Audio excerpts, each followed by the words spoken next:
అందరికీ నమస్కారం.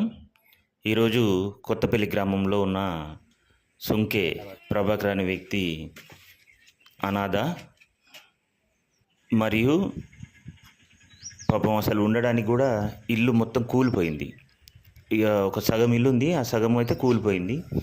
నాకు కొంతమంది మిత్రులు సమాచారం ఇవ్వడం జరిగింది. నేను స్వయంగా వెళ్ళి చూసి అరే నాకు కూడా చాలా బాగా అనిపించింది. ఎందుకంటే ఇల్లు మొత్తం కూలిపోయింది, మొత్తం చెట్లు మొలిసినాయి, అసలు పాములు, ఘోరం అంటే ఘోరం. అసలు ఫుడ్ కూడా ఆయనకు చేత కాకుండా అసలు తినడానికి కూడా ఇబ్బంది పడుతున్నట్ట. ఫుడ్ కూడా అండుకుంటలేడు, చాలా వీక్ అయిపోయాడు.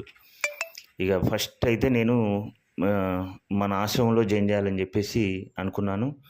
స్వయంగా నేను బండి మీద కూర్చోబెట్టుకొని మన ఆశ్రమాన్ని తీసుకొచ్చి మన ఆశ్రమంలో జాయిన్ చేయడం జరిగింది. మళ్ళీ ఇంకోటి ఏంటంటే ఆయనకు అసలు సామాన్లు ఏం లేవు, మళ్ళీ కంప్లీట్ అయిన అనాథ. అందుకని చెప్పేసి ఈరోజు మన ఆశ్రమంలో చేర్పించడం జరిగింది.